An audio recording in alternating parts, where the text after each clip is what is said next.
అప్పుల బాధలు వెంటాడుతున్నాయా? అయితే 6JVR వారి జాతిరత్నాలు ధరించండి. నమస్తే అండి.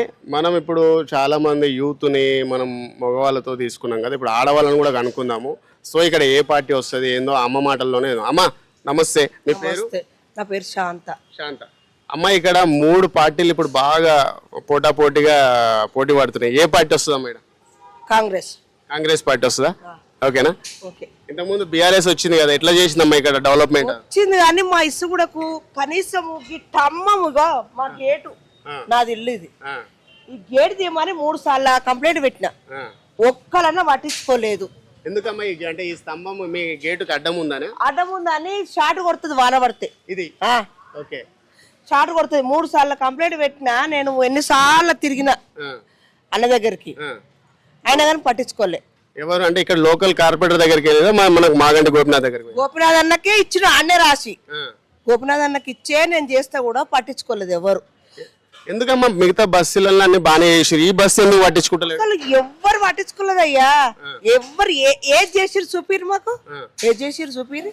ఈ బస్సులో అస్సలు కేసీఆర్ వచ్చిండు కదా, కేసీఆర్ వచ్చిన సంది మాకు ఏది చూపించిండో, ఏది ఫంక్షనాలు కట్టిండు, మాకు ఏది న్యాయం చేసిండు. గరీబులకు రేకులతో ఉన్నాము, ఇండ్లు ఇస్తున్నాము, రేకులతో ఉన్న వాళ్ళకు లోన్లు ఇస్తున్నాము అన్నారు, ఏది లేదు. మా ఇల్లు ఎప్పుడు ఎట్లుందో అట్లనే ఉంది. వెనకడ సంది మీకు ఆల్రెడీ ఇల్లు ఉంది కదా మమ్మల్ని, అందుకని ఇంకేడిస్తారు ఇల్లు? ఇల్లు ఎక్కువైనా పర్వాలే, మాకు కట్టుకొని ఇయ్యాలి కదా. రేకులు చూడండి, తీయండి.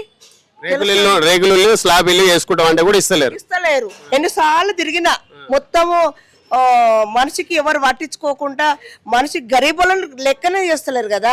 ఇప్పుడు 10 ఏళ్ల సంది వచ్చింది, ఏం లాభం మాకు? ఇప్పుడు కాంగ్రెస్ వస్తే, ఇప్పుడు నవీనన్న గెలిస్తే మీకు ఇల్లు కట్టేయడానికి మాకు ఇప్పిస్తాడు.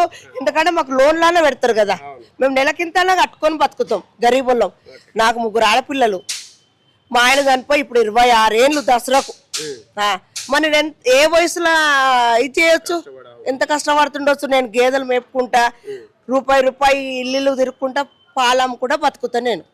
మరి మాకు ఎవ్వరు ఎన్నిసార్లు చెప్పినా ఎవ్వరు ఏం సాయం చేయలేదయ్యా, చేయలే. ఇప్పుడు 10 ఏళ్ల సంది వచ్చిర్రు తెలంగాణని, ఎవ్వరు ఇక్కడ అసలు వచ్చిన మానవులు లేడు. ఎవరు ముఖ్యమంత్రి ఎమ్మెల్యే వచ్చిండు చెప్పు, ఇక్కడ అసలు ఎవ్వరు రాలే. బస్సులకు అసలు బీఆర్ఎస్ పార్టీలు ఎవరు వస్తలేరు, ఎవరు రాలేదు. కానీ మరి చాలా టూ మచ్ గా చేసింది మా బస్తీని. ఎందుకు ఇది నవీనన్న బస్తీ అని చెప్పి పేరు పడ్డందుకు వాళ్ళు వస్తలేరా? ఆయనది ఏముందయ్యా, ఇప్పుడు చేసేటోళ్ళకు సాయం చేస్తున్నాడు. ఆయన సరిపోయేంత, ఆయనకు ఎంత శక్తి ఉంది అంతవరకు చేస్తున్నాడు. ఇప్పుడు ఆయన గెలిస్తే ఇంకా ఎక్కువ చేస్తాడు. మాకు తెలిసినంత వరకు ఇప్పుడు నా పెళ్ళి కూడా 35 ఏళ్ళు అయిపోతుంది. నాకు 3 బిడ్డలు, 1 కొడుకు. అప్పటి సంది కష్టపడుకుంటూ వస్తున్నా, అందరికి సాయం చేస్తుండు. అంటే వస్తే ఎంత చేస్తాడు చెప్పండి? కాదమ్మా, ఇప్పుడు నవీనన్న మీద చాలా మంది నెగిటివ్ ఉంది. అంటే నవీనన్న ఇట్లా రౌడీ షీటరు, ఇట్లా రౌడీలు ఎమ్మటి తిరుగుతాడు, అవి తిరిగి అంటారు. నిజమే అమ్మా ఇది? లేదు, రాంగ్. అది రౌడీ వేస్తలేదు. ఆయన తెలివి వచ్చినప్పుడు సంది. ఇప్పుడు ఆయన ఎన్ని ఏళ్ళు ఉంటాడు చెప్పండి మీరు? ఆయనకుంటే ఒక 35-40 ఉంటాయి. మరి నా కొడుకే 35 ఏళ్ళు ఉండు, నా కొడుకే 35 ఏళ్ళు ఉండు. మా అంటే నా కొడుకు అంటే ఒక 2 ఏళ్ళు 3 ఏళ్ళు పెద్ద ఉండొచ్చు అంతే. అప్పటి సంది చూస్తున్నా నేను, రౌడీ ఎట్లా చేసిండు చెప్పండి? అసలు ఇది రాంగ్ మాట్లాడుతుంది. బీఆర్ఎస్ పార్టీలు మొత్తం కూడా ఇట్లా ఆయనకి ఇట్లా వాళ్ళ ఫ్యామిలీకి నేర చరిత్ర ఉంది, వాళ్ళని ఎట్లా గెలిపిస్తారని అంటారు. లేదు, అవన్నీ రాంగు. అది బురద చల్లడమే, వాళ్ళ మీద బురద చల్లడమే. కానీ వాళ్ళు అప్పటి సందైనా మా ఇప్పుడు ఈ కుటుంబానికి కాదు, ఈ బస్తీకి సాయం చేసిర్రు, ఎక్కడెక్కడ సాయం చేసిర్రు వాళ్ళు. కానీ గుండగాళ్ళు, రౌడీలు, కానీ రాంగ్ అది చెప్పడం. అది పడక మనిషికి కుసంత్రాలు అవి. కానీ వాళ్ళు ఏ రౌడీతనం చేయలే, ఎవరిని చంపలే, అందరికి సాయం చేసిరు. గరీబులకు ప్రతి వాళ్ళకి చేసిరు అయ్యా. నాకు తెలిసినంత వరకు నేను గేదెలు మేపుకుంటా, పోలీస్ లైన్లా గేదెలు మేపుకుంటే నేను 30 ఏళ్ళు మేపిన గేదెల. ఇప్పుడు గడ్డి కోసుకొచ్చుకుంటా అలానే నేను. అప్పటి సంది చూస్తున్నా, కానీ సాయం చేసేటోళ్ళే, కానీ సాయం చేసేటోళ్ళు కాదు.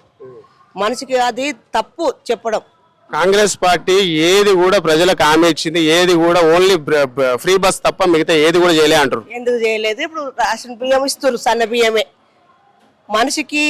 ఇప్పుడు ఆయన కేసీఆర్ మొత్తం కుప్ప చేసి పెట్టిండు, మేము వింటున్నాం. మొత్తం కుప్ప చేసి పెట్టిన ఆ కుప్ప ఎవరు తెలుస్తుంది? మొత్తం వడ్డీ కడుతున్నాను మొత్తుకుంటున్నా ఆయన. ఇప్పుడు రేవంత్ రెడ్డి అన్న మొత్తం కుప్ప చేసి పెట్టిండు. ఆ కుప్పకే సరిపోతలేదు. ఏనన్నా అప్పు తెచ్చి ఇద్దాము మా అక్క చెల్లెళ్ళ కంటే కూడా నాకు అప్పు ఇస్తలేను అంటుండు. ఇది తప్పు కదా ఆయన మీద మొత్తం అప్పు. ఇప్పుడు నువ్వు మీ అమ్మ నాయన ఉన్నారు, నీకు అప్పు చేసి పెట్టినాక నువ్వు ఎవరికన్నా మీ అక్క చెల్లెళ్ళ పెట్టగలుగుతావా? పెట్టలే మేడం. అమ్మ నాయన కట్టింది అప్పే కట్టగలుగుతావు, అక్క చెల్లెళ్ళకి ఎడ పెడతావు నువ్వు సారాలు చీరలు? ఇప్పుడు మరి అప్పు చేయకుండా నీ అక్క చెల్లెళ్ళకు పండుగలు చేస్తావు, పబ్బాలు చేస్తావు, పిలిపిస్తావు. ఇప్పుడు మరి ఆయన కూడా పరిస్థితి అదే కదా, అది అర్థం చేసుకుంటలేరు ఎవరు. కుప్ప మొత్తం అప్పు చేసిండు, అందరికి పెట్టిండు ఆడోళ్ళకు. ఇప్పుడు మన బస్తీకి వచ్చిరా అమ్మ నవీన్ అన్న ఇట్లా వచ్చిరా? వచ్చిర్రు. ఏం అడిగారు మరి? మీకు ఏం కోరికలు కావాలని అడిగారు? మాకు డేనిసులు కావాలి, రోడ్లు కావాలి, మాకు ఇట్లా ఇల్లు కట్టుకోనికి లోన్లు కావాలి అడిగిన. చాలా మంది బీఆర్ఎస్ పార్టీ వాళ్ళు చాలా మంది వచ్చిపోయినప్పుడు ఇట్నే హామీ ఇచ్చిపోయారు. ఇప్పుడు నవీన్ అన్న గెలిస్తే కూడా ఇట్నే మళ్ళీ హామీ నెరవేరుస్తారు అనుకుంటారా? చేస్తాడు. ఎందుకంటే ఒక మనిషి అర్థం చేసుకున్న మనిషి ఆ మనిషి. ఎందుకంటే రావాలి, సాయం చేయాలి గరీబులకు. ఇప్పుడు ఆయన రాకముందుకే చేసిండు, ఆయన వస్తే ఎంత చేస్తాడు చెప్పండి? మీరు అర్థం చేసుకోర్రి. ఆయన రాకముందుకే ఏదో ఉన్న కాడికి ఆయనకు తక్లీఫ్ లేకుండా 10 రూపాయలు పెట్టక్కడ 20 రూపాయలు పెడుతుండు. మరి అంతా చేసిన ఇంకేం చేస్తాం? కంపల్సరీ ఈడ మాత్రం నవీన్ అన్ననే వస్తారంటారు. కంపల్సరీ వస్తాడు, ఆయనే వస్తాడు. ఎంతమంది మీరు ఎంతమందిని తీసుకొని ఓట్లు వేపిస్తారు మొత్తం నవీన్ అన్నకు సపోర్ట్ గా? మొత్తం బస్తీ మొత్తము మధురనగర్ మా బస్తీ మాది, ఇసుగూడ బస్తీ మాది మొత్తము. మా కుటుంబం చాలా ఉంది. మా మామలు 7 మామల కొడుకులకు ఎంత మంది ఉంటారు? 50 మంది ఉంటారు మొత్తం. 50 మంది ఎక్కడ పెట్టినావు? 4000లో 3500 మందితో ఓటేపిస్తాం మా కాన్స్టిట్యున్సీలో. ఇక్కడ మొత్తం 3000 మంది, 3500 మందితో ఓటేపిస్తాం. 3500 మందితోనే వాళ్ళు ఎప్పటి సందో సాయం చేస్తారు. గుర్తుపెట్టుకోండి మీరు అంతే. ఎప్పటి సందో వాళ్ళు ట్రై చేస్తారు, రాకపోయినా అందరూ సాయం చేస్తారు. ఇది మాత్రం గ్యారంటీ. నాకేం సాయం చేయకుండొచ్చు కానీ మారిపోయింది ఇప్పుడు. అంటే జుబ్లీస్ అడ్డా అంటే నవీన్ అన్న అడ్డా అయిపోయింది. ఇక ఇంకా ఏ పార్టీ రాదు ఇక్కడ బీజేపీ రాదు, బీఆర్ఎస్ రాదు, ఎందుకంటే అన్ని తుస్సే. ఈసారి మొత్తం ఈసారి కాదు ఇక నవీన్ అన్న కెరీర్ మొత్తం గెలుచుడే జుబ్లీస్ మొత్తం. ఎవరు ఏ లీడర్ నడవడు. బీజేపీ వాళ్ళు కూడా లంకల్ దీపక్ రెడ్డి గారు వస్తున్నారు ఇప్పుడు. ఆయన ఏం లేదు. అది ఫ్లవర్ గానీ పుష్సే, అది ఫైర్ లేదు ఆడ. ఫ్లవర్ లో ఫైర్ లేదు, ఏం లేదు. ఏం టెన్షన్ పడద్దు. నవీన్ అన్న గెలుస్తాడు, అదే మా సంతోషం. గెలిచినాకనే మళ్ళీ మీసారి మాట్లాడతాం. మళ్ళీ ఒకసారి మళ్ళీ పిలిపిస్తాం, మిమ్మల్ని మేమే పిలుస్తాం. సో ఇదండి యాక్చువల్గా యూసుఫ్ కూడా బస్తీలు అయితే కంపల్సరీ ఈ అడ్డా నవీన్ అన్న గడ్డ అంటారు. సో చూద్దాం, ఎలక్షన్స్ తర్వాత కూడా మళ్ళీ మనం వచ్చి అనుకుందాం. ఒకవేళ అటు ఇటు అయితే వీళ్ళ మాటలు ఏమైనా కూడా మనం మళ్ళీ అడగవచ్చు.